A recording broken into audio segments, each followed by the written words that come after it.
उनको पैसा दिया, सैलरी बेस पर रखा, उनको ट्रेनिंग दी हथियारों की, ड्रोन इंस्टॉल करने की, हथियार इंस्टॉल करने की, और ट्रेनिंग देकर उन ईरानियों को वापस भेज दिया। ईरान, तेहरान, मशहद, कुम, वो वहां जाकर रहने लगे आम लोगों की तरह।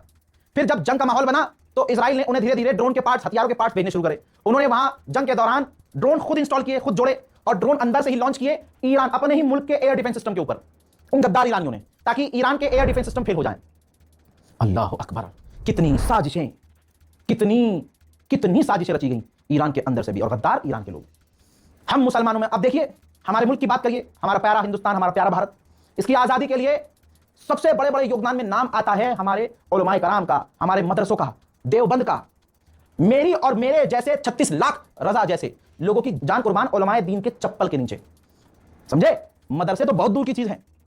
रेशमी रुमाल हो, बाइकॉट हो, अंग्रेजों के खिलाफ तमाम तमाम तकरीरें, एजेंडे चले, इन मदरसे से चले। मदरसे की बुनियाद रखी गई कि मदरसे के जरिए लोगों तक भारत को आजाद करने के जो अय्याम चलाए जा रहे हैं, प्रोजेक्ट चलाए जा रहे हैं, वो पैगाम आगे बढ़े, लोग इससे जुड़े।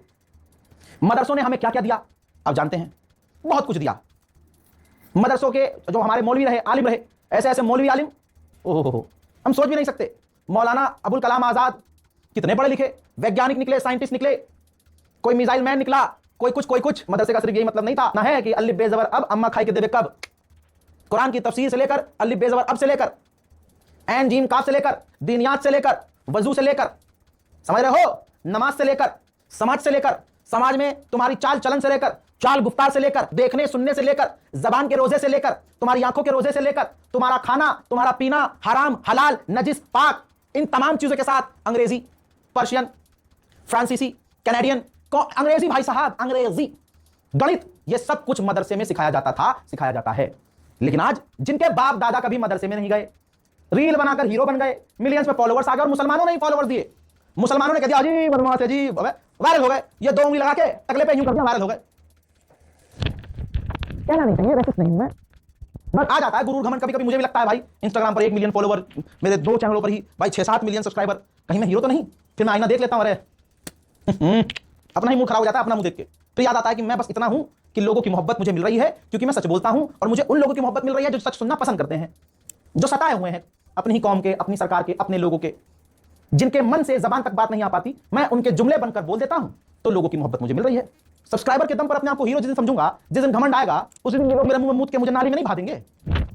जिस दौर में कोई किसी की नहीं सुनता, उस दौर में रजाग्राफी को 6-7 मिलियन लोग सुनने वाले हैं, ये मेरे लिए तो मौजज़ा है भाई। तो हम तो झुके रहते हैं भैया ऐसे। लेकिन अगर तुम्हारे मिलियन में फॉलोवर हो गए, तुम किसी की बीवी को लाकर नाच रहे हो, नचनिया बने हुए हो, इंस्टाग्राम पर पैसा कमाने के लिए, जिंदगी में झांट पैसा कमाने के लिए तुम सट्टा प्रमोट कर रहे हो, यहां पर क्लिक करो, यहां पर क्लिक करो, यूं कर दो और यूं कर दो, गाइज आपको लोग पसंद कर रहे हैं, आपकी एक्टिंग कर रहे हैं, मैं आपकी स्किल की तारीफ करता हूं, very good, I appreciate it, और हमेशा सपोर्ट किया हमने, मैंने खुद कंटेंट पसंद किया आपका। लेकिन आपके दिमाग में गुरूर घमंड अचानक से आ गया कि अब तो आप इस देश के विदेश मंत्री बनने लायक हो गए, क्योंकि आपको तो लोग फॉलो कर रहे हैं। आप बैरिस्टर ओवैसी साहब को मारो गोली, अब तो फलाने को, अब भाई साहब को बनाओ मंत्री। मुसलमानों का रहबर अब यही है, दिमाग में आ गया, गांजा फूक के गाड़ी में बैठ के मदरसों बयान पेल दिया, उलमाए कराम के खिलाफ जुमले बयान कर दिए, बातें बोल दी। अब देखिए यहां फितना पैदा हो गया।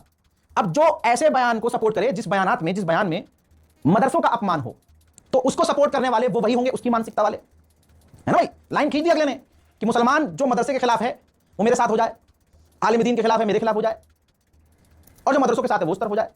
तो फितना डाल दिया। और कुरान क्या कहता है फितना कर के लिए? अपने आलिम दीन से छोड़िए, ये बात तो अपने वालिद साहब से पूछ लीजिए, अपनी अम्मी से पूछ लीजिए, बता देंगे आपको। ठीक, तो आप किसी चीज से नाराज हैं, नाला हैं, आप उसके जुमले का सही इस्तेमाल कीजिए, क्योंकि आप उम्मत को बोल रहे हो, आप मदरसे के लिए बोल रहे हो, आप उलमाए दीन के लिए बोल रहे हो। तो सारे मौलाना 5 अगर मौलाना है तो पांचों क्या एक जैसे हैं? मेरा मानना है 99% आलिम दीन सही है, ईमानदार है, चाहे वो किसी भी कौम का हो, चाहे वो किसी भी मसलक का हो, उसके पास जो इल्म है वो अपना इल्म पूरी ईमानदारी से अपने लोगों को देता है। तुम्हारी औकात है सुअर कि तुम आलिम दीन को लपेटो। अबे भाई 10-10 हजार में पूरे महीने 5 टाइम की नमाज पढ़ाता है मौलवी, फिर तुम उसका जीना हराम करते हो। रात को 1 बजे, रात को 4 बजे, सुबह 5 बजे, कोई टाइम नहीं। मौलाना का गेट खटखटा दिया, मौलाना साहब ये दुआ पढ़ देना इस पे, मौलाना साहब जरा मैयत हो गई, चलिए, जीना मरना, बच्चों का नाम रखना, निकाह शादी, तलाक, फातिहा, अलाना फलाना धमाका, सब चीज वो आलिम लगा पड़ा है। तुम्हारी भसोट क्या है? 10,000 रुपये महीना उसे दे रहे हो।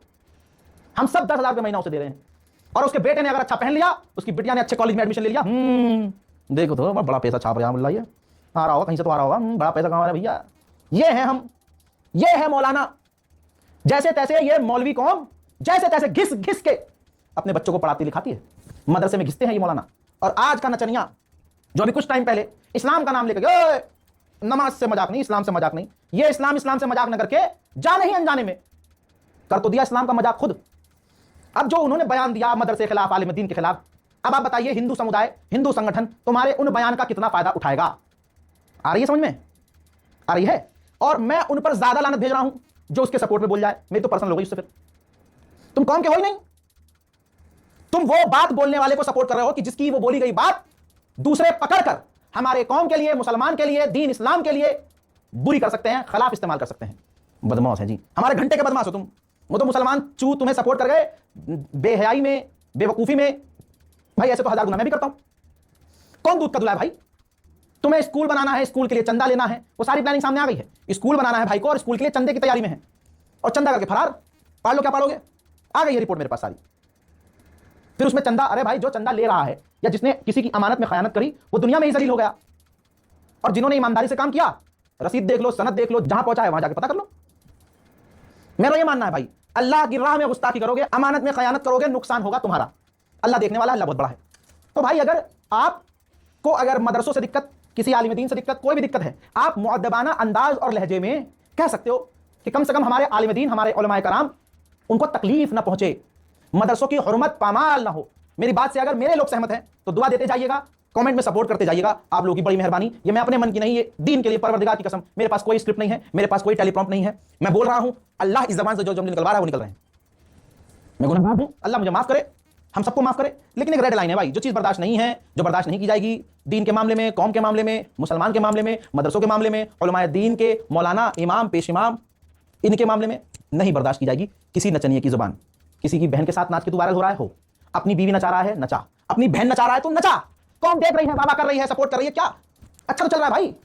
क्या जरूरत क्या है कि जब तू, तेरा बाप मदरसे नहीं गया, तू मदरसे पे ज्ञान दे और मदरसे पे उंगली उठाए। हज़रात, जब मैं रिकॉर्ड कर रहा था, अभी ये सब जो अभी मैं बयान दे रहा था, इसी दौरान मेरे पास खबर आई कि ईरान के कश्फ आइलैंड पर ईरान के एयर डिफेंस सिस्टम एक्टिव हो गए हैं और ईरान ने कहा है कि दुश्मन के ड्रोन आए हैं जिसे हम रोक रहे हैं। देखिए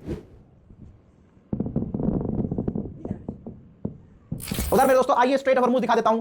परसों मैंने फोटो दिखाया था, अब मैं आपको वीडियो दिखा रहा हूं। ये ईरानियन जहाज है, छोटी वाली बोट है, उसमें वो गश्त कर रहे हैं और उन्हीं के कैमरे से रिकॉर्ड है। स्ट्रेट हॉर्मुज़ आपको नजर आ रहा है, पूरी तरह से स्ट्रेट हॉर्मुज़ भरा पड़ा है।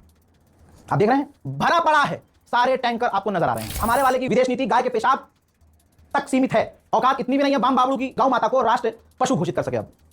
और हिंदू समझ नहीं रहे अभी कि खेल क्या चल रहा था। जिसने ईरान से दोस्ती रखी और अमेरिका के धमकी के सामने नहीं झुका, उसको एलपीजी, सीएनजी, डीजल, पेट्रोल की कमी नहीं है। जैसे ये देखिए, ट्रेन के जरिए ईरान चाइना को एलपीजी और तेल भेज रहा है। पाकिस्तान होते हुए ट्रेन जाएगी, 15 से 20 दिन में ये ट्रेन पहुंच रही है और लगातार ईरान भेज रहा है। अमेरिका और अमेरिका का बाप और अमेरिका की जो नाजायज औलाद है, अंधभक्त और फादरलैंड, इनकी साथ पुश्ते भी कोशिश करके इस ट्रेन को नहीं रोक सकती, ना यहां पर हमला किया जा सकता। चाइना को भी धमकी दी थी अमेरिका ने, हुआ क्या? चाइना ईरान से तेल लेता रहा, ईरान को हथियार देता रहा, ऊपर से ट्रंप गया भी चीन और वहां से वापस आया भी, तो चाइना अगर नहीं झुका तो उल्टा ट्रंप के सुर बदल गए, नॉर्मल हो गया। और एक देश का नेता है, जब उसको ट्रंप फोन करता है तो कहता है भाई बहनों मेरा पजामा कहां है, और फोन आ गया। बहुत दूर एक देश है, जी हाँ, भारत की बात नहीं कर रहा हूं, कोई भी देश मान लो आप, नया देश क्या ही बनाऊं मैं। तो आप सोचिए, वो हमें बताएगा, वो उस देश को बताएगा कि तुझे रूस से दोस्ती रखनी है कि नहीं रखनी, चाइना से दोस्ती रखनी रखनी, रूस से तेल लेना है कि नहीं लेना। बताइए उस देश का नाम क्या है? उधर आदतन इजराइल ने लेबनान पर फिर से बमबारी की है, जिनके मनाजर आपके सामने हैं, देख लीजिए। इजराइल ने रोज रोज लेबनान पर हमला जारी किया हुआ है, कई लोगों की आज फिर इन हमलों में शहादत हुई है। बल्कि दूसरी तस्वीर देखिए, इजराइल के आतंकी हमलों में लेबनान में चर्च भी बुरी तरह से डैमेज हुआ है। मेरे दोस्तों, बॉर्डर पर लेबनान के नेतन्याहू पहुंचा था और इस नेतन्याहू ने वहां जाकर कहा कि हमारी फौज ने लिथानी रिवर भी क्रॉस कर दिया है, हम बैरूत तक पहुंच गए हैं, हम लेबनान की राजधानी तक। अय मुसलमानों, अय मुर्दा अरबो, अय सुअर की नस्लो, तुम ये तो देखो, अरब एक और मुल्क, तुम्हारा भाई तो है लेबनान, जब राजधानी पर कब्जा कर लिया इजराइल ने, तो अब बताओ बचा क्या? लेकिन खुदा की कसम, अय मुसलमानों, अपनी आंखों से देखो, सारे अरब खामोश हैं, अल्लाह की कसम। उधर लेबनान और इजराइल के बीच मीटिंग हुई अमेरिका में। लेबनान की जो सरकार है उसको आप लेबनान की सरकार मत समझना, लेबनान का राष्ट्रपति ही डोनाल्ड ट्रंप ने चुना हुआ है धमकियां देकर। तो सोचिए, ये तभी होता है जब उस मुल्क का राष्ट्रपति किसी और के बहकावे में और कहने में चले, तो उस मुल्क पर अगर तीसरा मुल्क कब्जा भी कर ले तो वो राष्ट्रपति होकर भी कुछ नहीं कर सकता। लीजिए मुसलमानों, सुनिए, ये खबर मैं दे रहा हूं, याद रखना। इजराइल ने इब्राहिम